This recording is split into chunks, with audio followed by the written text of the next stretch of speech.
स्वागत है आपका गवर्नमेंट एग्ज़ाम क्लासेस में।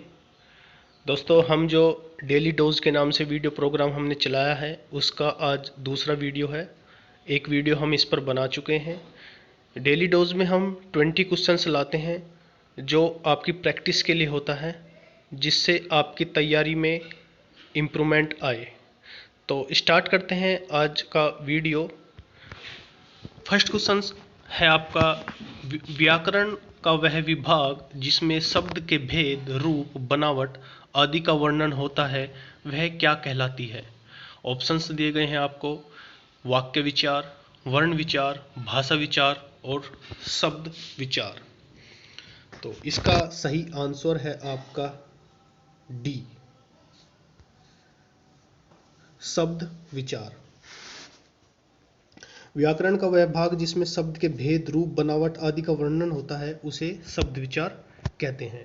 नेक्स्ट क्वेश्चन, समास विग्रह और उनके भेद की जानकारी दे रहे प्रस्तुत वाक्य में रिक्त स्थान की पूर्ति के लिए सही विकल्पों का चयन करना है। देशभक्ति का समास विग्रह है और समास विग्रह का भेद बताना है। देशभक्ति का ए ऑप्शन दिया गया है, देश के लिए भक्ति संप्रदान तत्पुरुष है यहाँ पर, देश की भक्ति संबंध तत्पुरुष है यहाँ पर, देश पर भक्ति अधिकरण तत्पुरुष है यहाँ पर, और देश से भक्ति करण तत्पुरुष है। तो इसका सही आंसर हो जाएगा आपका ए, देश के लिए भक्ति और यहाँ पर संप्रदान तत्पुरुष समास है। नेक्स्ट क्वेश्चन है आपका, निम्नलिखित में से कौन सा विकल्प बहु का बहुवचन दर्शाता है? बहुए, बहुजन, बहुवे या बहुए। एक बहुत ही थोड़ा पेचीदा है क्वेश्चंस के जो ऑप्शंस दिए हुए हैं, क्योंकि ए और डी पर आप ध्यान दोगे तो ऊ की मात्रा है और उस पर बड़ा ऊ की मात्रा है। तो इसका जो सही आंसर है ए हो जाएगा। ठीक है, ध्यान रखना है जो बहु का बहुवचन होगा उसमें है पर ऊ की मात्रा आएगी। आगे बढ़ते हैं। नेक्स्ट क्वेश्चन है आपका, एकाकिनी शब्द का लिंग बदले। ए एक, बी एकाकिनी, सी एकाकिन, डी एकाकी। तो इसका जो सही आंसर है वो है आपका डी, एकाकी। एकाकिनी अपने आप में स्त्रीलिंग शब्द है, जो इन्होंने दिया है ये स्त्रीलिंग शब्द है और ये इसका पुल्लिंग शब्द हो जाएगा एकाकी। नेक्स्ट क्वेश्चन है आपका, मैं आप पर श्रद्धा करती हूँ। प्रस्तुत वाक्य में त्रुटि है जिसका शब्द रूप कोई एक विकल्प कौन सा है? मैं आप में श्रद्धा करती हूँ, बी ऑप्शन है आपका मैं आपकी श्रद्धा रखती हूँ, सी ऑप्शन है आपका मैं आपको श्रद्धा करती हूँ, या डी मैं आपके प्रति श्रद्धा रखती हूँ। तो इसका जो शुद्ध वाक्य का जो रूप होगा वो हो जाएगा आपका डी, मैं आपके प्रति श्रद्धा रखती हूँ। नेक्स्ट क्वेश्चन है आपका, वह तुम और हम बाजार जाएंगे वाक्य को शुद्ध कीजिए। ए वह तुम और हम बाजार जाएंगे, बी हम तुम और वह बाजार जाएंगे, सी वह हम और तुम बाजार जाएंगे, या डी तुम वह और हम बाजार जाएंगे। इसका जो सही आंसर है वो हो जाएगा आपका बी, हम तुम और वह बाजार जाएंगे।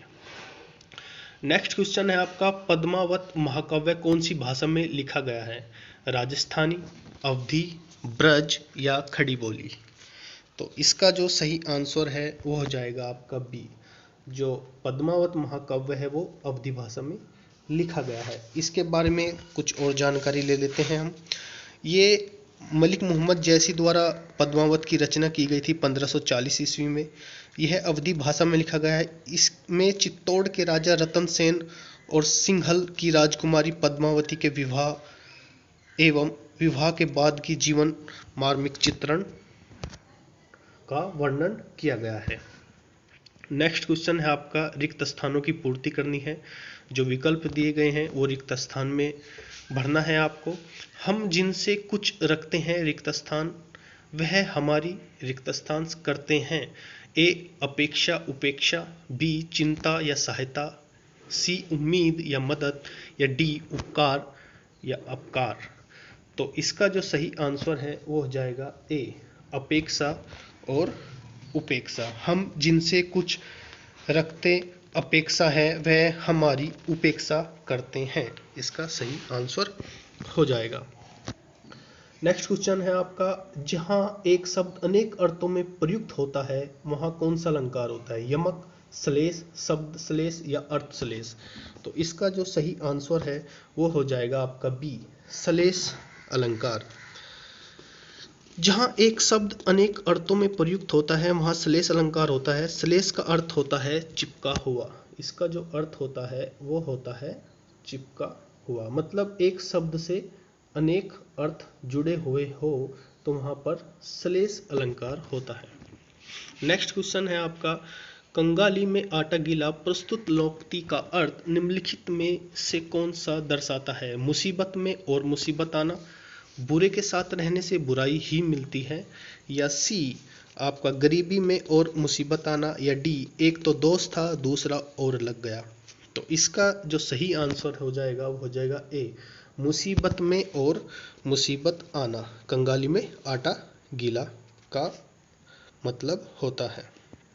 नेक्स्ट क्वेश्चन, यह देखिए अरविंद से शिशु वृंद सो रहे हैं प्रस्तुत वाक्य में कौन सा अलंकार है? व्यतिरेक, अन्योक्ति, लुप्तोपमा या पूर्णोमा। तो इसका जो सही आंसर है वो हो जाएगा आपका सी, लुप्तोपमा। ठीक है, थोड़ा ऐसा ही है इसका प्रोनाउंसिएशन, लुप्तोपमा। ठीक है, तो प्रस्तुत वाक्य में जो है लुप्तोमा अलंकार है। जिस उपमा के चारों अंग न होकर एक दो अंग लुप्त हो वहां लुप्तोपमा अलंकार होता है। उपमा में जैसे आपको पता है 4 शब्द होते हैं, इसके 4 अंग होते हैं। साधारण धर्म लास्ट वीडियो में बता चुका हूँ, वाचक होता है आपका, ठीक है, उपमेय होता है, उपमा होता है, उपमान होता है। तो ये यदि इसमें एक दो लुप्त हो जाए तो वहां पर लुप्तोपमा अलंकार होता है। नेक्स्ट है, यह कहानी रोचक है, यह विशेषण कौन सा भेद है? निश्चित संख्यावाचक, गुणवाचक, संकेतवाचक या सार्वनामिक। कौन सा विशेषण होगा? इसमें आपका डी हो जाएगा, सार्वनामिक विशेषण। यह कहानी रोचक है, इस वाक्य में यह सार्वनामिक विशेषण है। जो आपका यह है इसमें वो आपका सार्वनामिक विशेषण हो जाएगा जो होगा। ठीक है, क्योंकि पुरुषवाचक और निजवाचक सर्वनाम में मैं तू वह के सिवा अन्य सर्वनाम जब किसी संज्ञा के पहले आते हैं तब वह सार्वनामिक विशेषण होता है। नेक्स्ट क्वेश्चन है आपका, इंडोनेशिया में एक बार फिर ज्वालामुखी ने बरपाया, रिक्त स्थान की आपको भरना है। तहलका, कहर, रूप या क्रोध। तो इसका जो सही आंसर हो जाएगा वो हो जाएगा आपका बी, कहर। इसमें जो है खाली स्थान में भरा जाएगा। नेक्स्ट क्वेश्चन है आपका, मैंने मेरे को सुधार लिया है, वाक्य का में किस प्रकार की शुद्धि है आपको? कारक की, लिंग की, वचन की, या इसमें आपका डी आंसर हो जाएगा सर्वनाम। इस वाक्य में निजवाचक सर्वनाम की अशुद्धि है, निजवाचक की। ठीक है, निजवाचक सर्वनाम की इसमें अशुद्धि है। शुद्ध वाक्य इसमें इस प्रकार हो जाएगा, मैंने अपने को सुधार लिया है। आगे बढ़ते हैं, जिंदगी नामा के लेखक कौन है? कृष्ण सोबती, केदारनाथ और केफी आजमी। 3 ही ऑप्शंस दिए गए हैं इसमें, मिस्टेक से एक ऑप्शन शायद प्रिंट होने से रह गया है। तो जिंदगी नामा के लेखक का नाम बताना है आपको। तो इसका जो सही आंसर हो जाएगा वो हो जाएगा कृष्ण सोबती। जिंदगी नामा के जो लेखक है वे है आप, वो हो जाएगा आपका कृष्ण सोबती। कृष्ण सोबती के जो है जिंदगी नामा इसका उपन्यास की लेखिका है, और इनकी जो है अन्य प्रमुख कृतियां भी हैं, जैसे सूरजमुखी, अंधेरे के, दिलो दानिश, समय सरगम, गुजरात पाकिस्तान से गुजरात हिंदुस्तान है। तो ये इसकी जो है और कृतियां हैं। मिलजुल मन किसकी रचना है? नासिर शर्मा की, चित्रा मुर्दगल की, या ममता कालिया की, या मर्दला गर्ग की। तो इनका जो सही आंसर हो जाएगा डी, मर्दला गर्ग। ठीक है, मर्दला गर्ग इसका आंसर हो जाएगा। मर्दला गर्ग जो मिलजुल मन है, मर्दला गर्ग के 8 उपन्यासों में से एक है। इनके अन्य उपन्यास आप सुन लीजिए कौन कौन से हैं। उसके हिस्से की धूप, वंशज, चितकोबरा, अनित्य, मैं और मैं, कठ गुलाब और वसु का कुटुंब, ये इनके और उपन्यास थे। आगे बढ़ते हैं। नेक्स्ट क्वेश्चन से आपका विकल्पों में स्त्रीलिंग शब्द का चयन करना है आपको। राजन, अग्रजा, छात्र या सागर। तो इसका जो स्त्रीलिंग होगा वो हो जाएगा अग्रजा। आप वाक्य में प्रयोग करके जो है स्त्रीलिंग और पुंसलिंग शब्द का जो है पता लगा सकते हैं, ये इसका शॉर्टकट होता है। आगे बढ़ते हैं। नेक्स्ट क्वेश्चन है झूठा सच के लेखक कौन है? यशपाल, कबीर, विष्णु प्रभाकर या मैथिली शरण गुप्त। तो इसका जो सही आंसर हो जाएगा वो हो जाएगा यशपाल। झूठा सच जो है यशपाल, लेखक यशपाल का उपन्यास है। उनकी अन्य रचनाएं भी है जैसे दिव्या, देशद्रोही, दादा कॉमरेड, अमिता, मनुष्य के रूप, तेरी मेरी उसकी बात। नेक्स्ट आगे बढ़ते हैं। किंचित तत्सम शब्द का तद्भव बताइए। कुछ, थोड़ा, लेकिन, परंतु। तो इसका जो सही आंसर हो जाएगा वो हो जाएगा ए कुछ। तत्सम और तद्भव में आपको अंतर तो पता होगा। तत्सम शब्द वे होते हैं जो संस्कृत से आने के बाद एज इट यूज हो रहे हैं हिंदी भाषा में, और तद्भव वे है संस्कृत से आने के बाद जिनका रूप बदल गया है, वे तद्भव शब्द है। लास्ट क्वेश्चन है जटिल का अर्थ होता है व्यर्थ, पेचीदा, असंभव या गंदा। तो इसका सही आंसर हो जाएगा आपका पेचीदा। तो आज के 20 क्वेश्चंस थे ये।